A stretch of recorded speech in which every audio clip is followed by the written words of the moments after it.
Bonjour à tous, bienvenue dans une nouvelle vidéo coloriage et avis, séries, films, documentaires, etc. Dans ce genre de vidéo, je fais du coloriage comme ce que je suis en train de faire devant vous et je vous donne mon avis sur des séries, films, etc. que j'ai vus récemment parce que j'aime bien partager mon avis avec vous et que je trouve que ça fait un bon sujet pour une vidéo ASMR relaxante. Vous pourrez retrouver en barre d'informations, commentaires épinglés et dans le i en haut de l'écran d'autres vidéos d'avis que j'ai faites par le passé. Elles sont toutes aussi dans ma playlist coloriage et avis, je crois. Avis peut-être, je sais plus comment je l'ai appelé. Bref, vous retrouverez ça. Et vous pouvez aussi retrouver sur ma chaîne des avis sur des podcasts, puisque comme j'écoute des podcasts et que j'adore donner mon avis, je fais ça aussi. Et aussi des avis sur des livres, pour exactement les mêmes raisons. Voilà, écoutez, ici sur cette chaîne, c'est mon petit coin d'internet. Donc, je fais les choses qui me passionnent et qui, j'espère, vous relaxent. Allez, on est parti. Je voulais vous parler d'un film appelé The Covenant, qui est donc un film de cette année réalisé par Guy Ritchie. Pour le pitch, c'est en Afghanistan, un militaire américain et son interprète se retrouvent dans une mauvaise position et vont vivre des aventures particulières. Alors on a regardé ce film avec mon chéri, tous les deux, et on l'a beaucoup aimé. Je colorie pas le bon truc. Bon, le temps que je décide ce que je vais colorier l'autre, désolé. Alors, on l'a vraiment bien aimé parce que, comme la majorité des films de Guy Ritchie, c'est un film qui, sans être très compliqué à suivre ou très spirituel ou quoi, est suffisamment intelligent. Et donc, ça fait plaisir de voir un film d'action qui paraît vraiment intelligent et qui dénonce la façon dont les Américains ont traité leurs interprètes et justement le combat de l'un d'entre eux pour un des interprètes qu'il a côtoyé, quoi.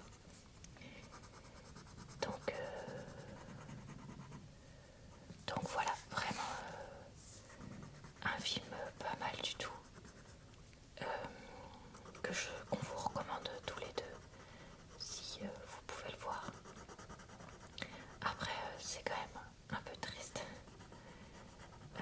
parce que c'est la guerre, donc voilà, il y a un moment où il y a des personnes qui meurent, etc. Et ça c'est quand même, voilà, faut le savoir, parce que si vous cherchez un film joyeux, j'irai pas jusqu'à dire de regarder celui-là, quoi. Soyons réalistes. Je vais maintenant vous parler de l'épisode 4 de la saison 1 de Queen Charlotte, donc qui est une série de l'univers Bridgerton qui retrace les jeunes années de la reine Charlotte, reine de Grande-Bretagne. Est-ce que c'était déjà le Royaume-Uni à l'époque? Je ne sais pas, donc je ne vais pas dire. Avec Georges, etc.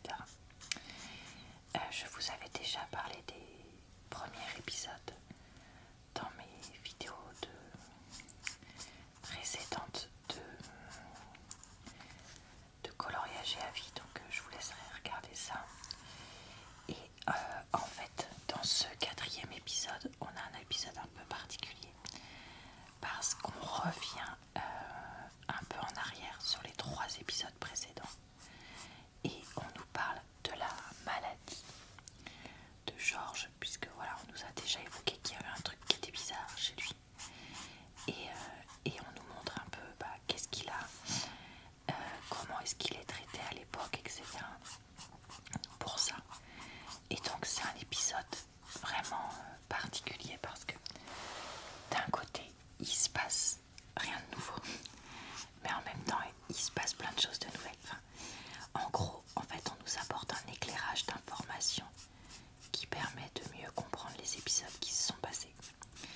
Je trouve que c'est un pari assez risqué d'avoir fait ça parce que c'est vrai que il y avait un certain nombre de choses dans les épisodes précédents qui paraissaient bizarres et illogiques et qui maintenant s'éclairent. Et donc on prend le risque de perdre des viewers, des personnes qui regardent la série. Parce que voilà, c'est un peu bizarre en expliquant ça que maintenant, alors que si ça avait été expliqué au fur et à mesure, peut-être qu'on l'aurait perçu différemment, je ne sais pas. Je me demande bien comment les épisodes 5 et 6 vont être abordés. Est-ce que cette fois on aura ce genre de choses sur lui qui seront abordées au fur et à mesure, ou est-ce qu'à nouveau on aura des choses qui sont cachées? J'en sais rien. Donc ouais, je suis très impatiente du coup d'en savoir plus, parce que voilà, pour l'instant moi je trouve toujours que la série est bien mieux que Bridgerton, parce que en fait on a beaucoup moins ce côté d'attente de deux personnes qui se tournent autour, mais en même temps oui, mais en même temps non, mais en même temps, et qui moi m'énerve en fait. Là c'est pas du tout ça le cœur du propos, c'est en fait deux personnes qui se retrouvent mariées, qui apprennent à se connaître, et donc c'est complètement différent. Je vais vous parler ce soir de la saison 2 de Ne montre jamais ça à personne, la série documentaire sur Orelsan fait par son frère. Donc je vous avais partagé il y a quelques mois mon avis sur tous les épisodes de la saison 1 et j'ai fait une pause suffisamment longue avant de commencer la saison 2 pour pas faire une overdose. Et voilà, ça y est, c'est bon. Alors cette saison 2 ne comporte que 4 épisodes, ce qui est tant mieux. Dans le premier épisode, c'est le confinement. Et Orelsan a acheté une grande maison dans laquelle il va profiter en fait, en gros, son frère et sa famille et lui et sa fiancée vont passer donc le confinement ensemble dans cette maison. Et comme il s'est aménagé un studio dans son jardin, il va essayer d'écrire et de faire son nouvel album dedans, mais tout seul, puisqu'il n'a personne d'autre qui s'y connaît en musique pour l'aider, et surtout pas Gringe et ses autres partenaires de toujours qui sont confinés chez eux. Donc dans ce premier épisode, on le voit énormément douter, tenter des trucs et il sait pas si ça va être bien. Des fois il tente des morceaux, il se dit ouais trop bien, c'est génial, etc. Et finalement après il se dit non c'est nul et tout.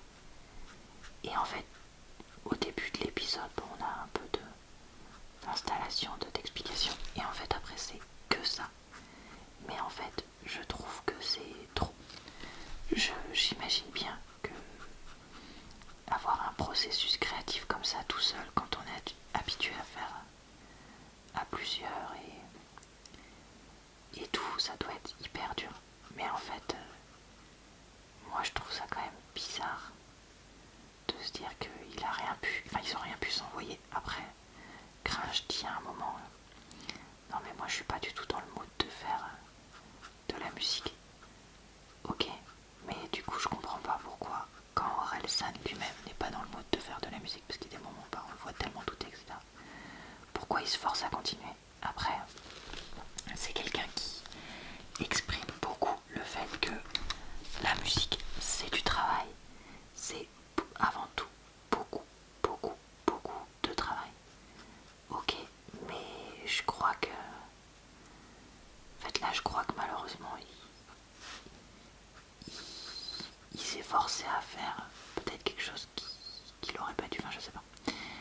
Là on n'a pas vu la réaction des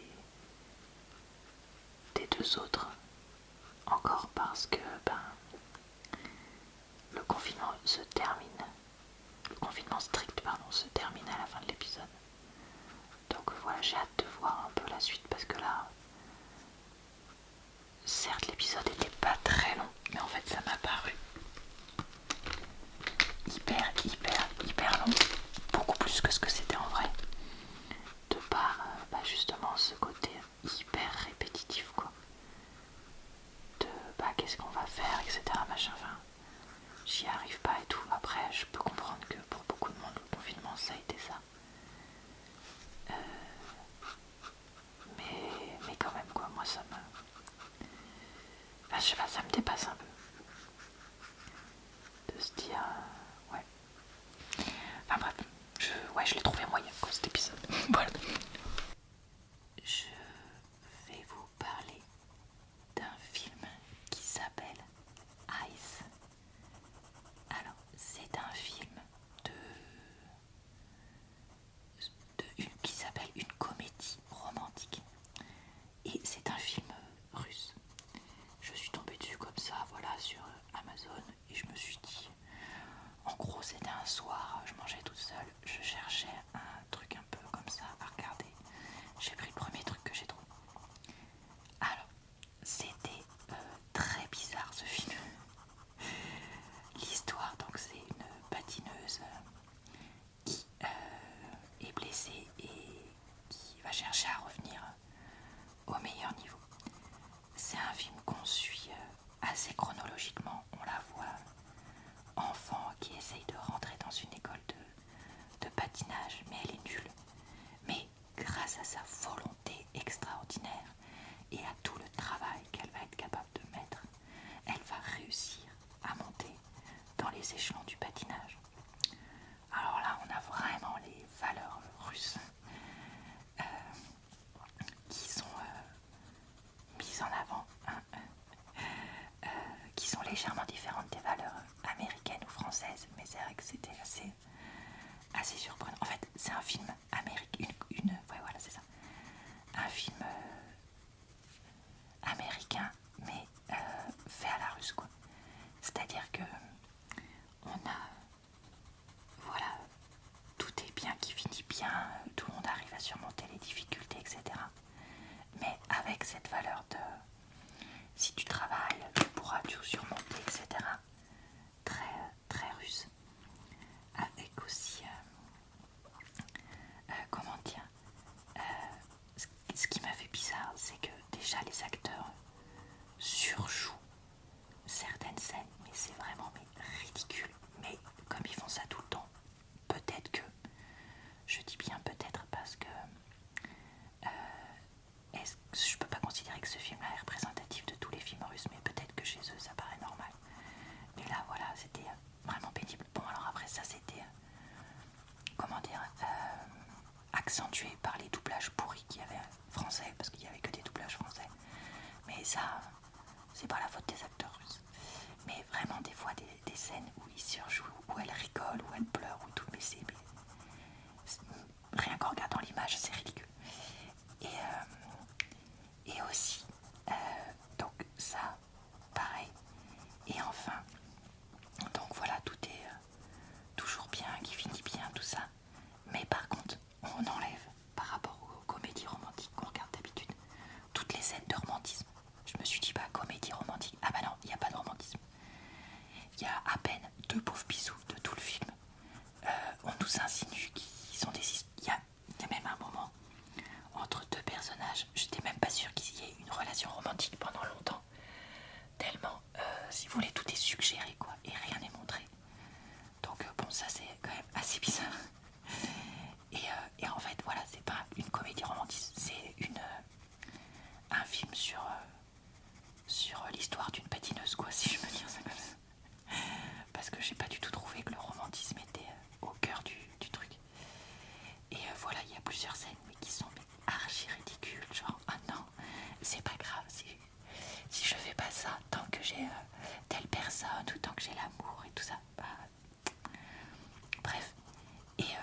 Et ce qui était encore plus bizarre, c'est que le film dure 1h30.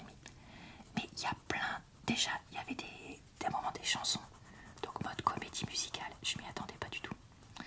Mais bon, ça c'est pas grave à la limite. Mais c'est qu'il y avait...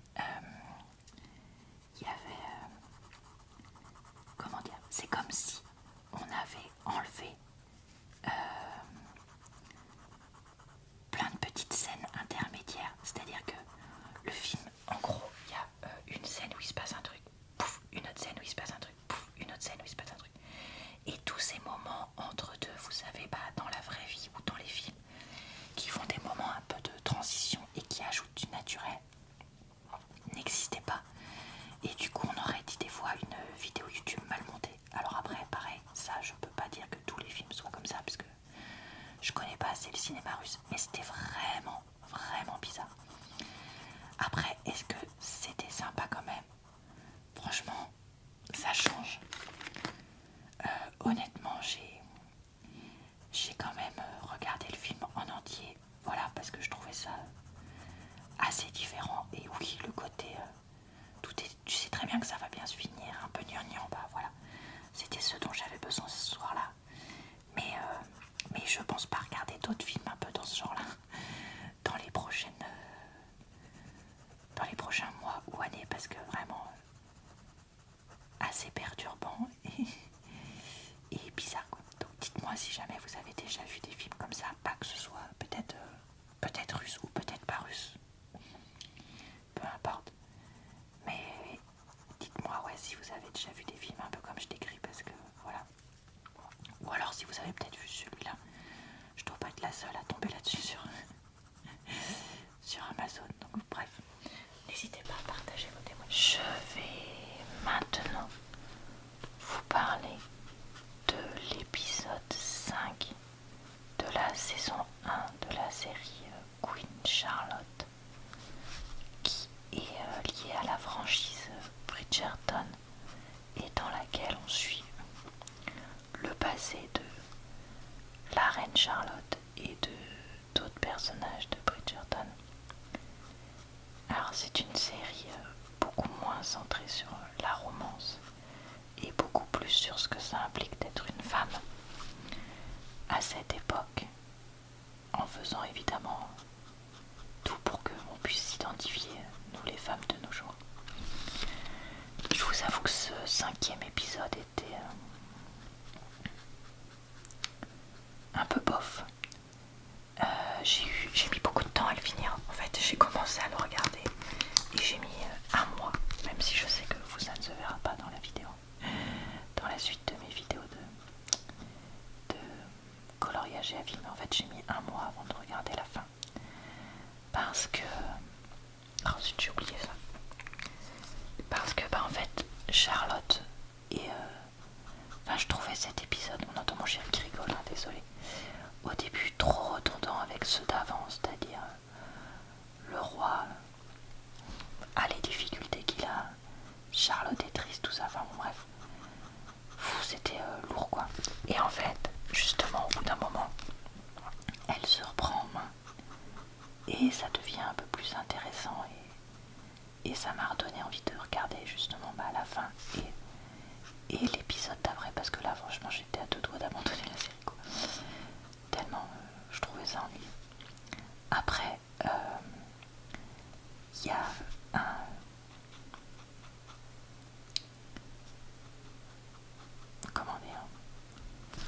un autre sujet qui est abordé dans cet épisode, c'est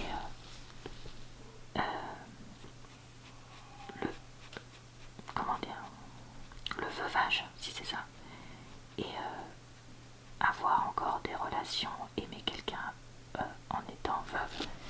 Et on a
vidéo ou dans celle-là, non peut-être dans la prochaine. J'ai fait 1, 2, 3, 4, 5, oui c'est ça, dans la prochaine. Parce que comme ça en même temps je donnerai mon avis sur l'entièreté de la saison. J'ai regardé un deuxième épisode de La Famille du Gars. Alors, c'est un documentaire sur Amazon qui parle d'une famille qui a eu un show aux États-Unis dans les années 2005-2010 et qui est assez célèbre parce qu'en fait ils sont 19 enfants et cette famille est associée en fait à une secte chrétienne.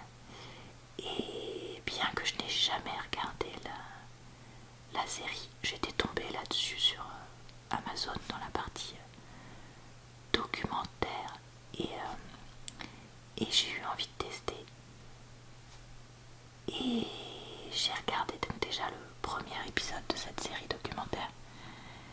Je vous en avais fait un retour dans ma dernière vidéo de coloriage et avis et je vous parle aussi maintenant donc de l'épisode 2. Donc dans cet épisode 2, on nous parle un petit peu plus justement du côté secte et des abus qu'il y a eu.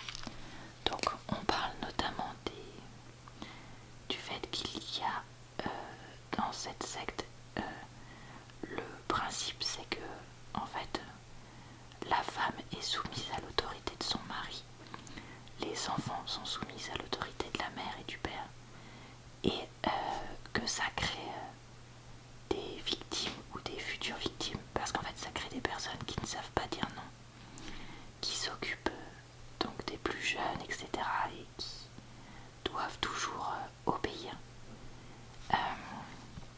ce qui n'est pas tout à fait normal. Il y a notamment donc des sévices SEXUEL mais aussi même moraux. Entendre la mère de la famille du gars expliquer que pour discipliner ses enfants et briser leur volonté, elle faisait un truc avec un exercice quoi particulier qui s'appelle le moment couverture, enfin bref, des choses on se dit mais c'est pas possible que les enfants soient éduqués comme ça quoi. Vraiment, c'est vraiment ça qu'on se dit. Mais si, il y a vraiment des gens qui font ça.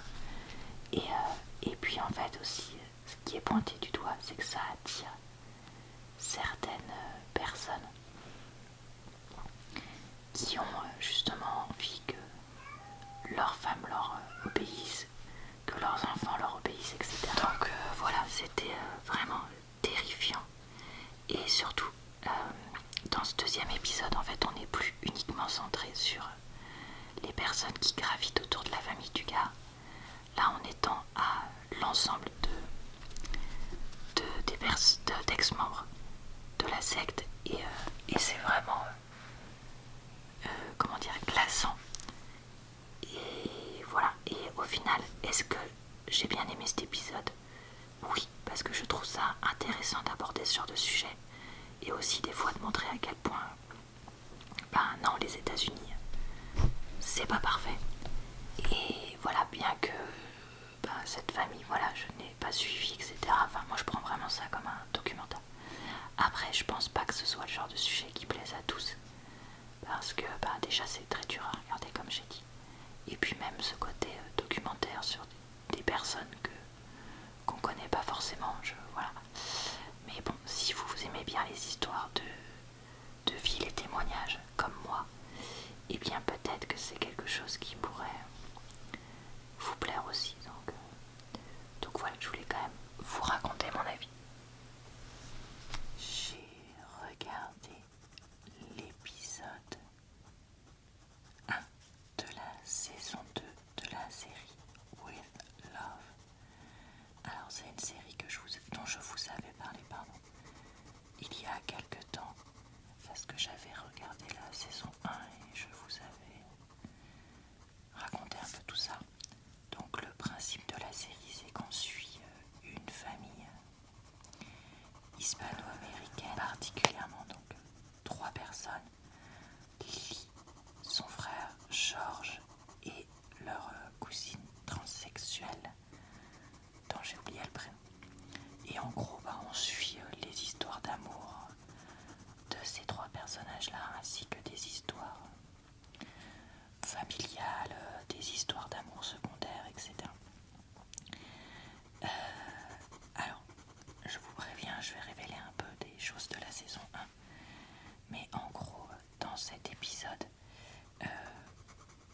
sait qu'il y en a un des trois qui va se faire demander en mariage, mais on ne sait pas qui. Et du coup, voilà, on spécule sur qui est-ce, qu'est-ce que ça pourrait être. Et bon bah, à la fin de l'épisode, il y a une séparation et une demande en mariage du coup.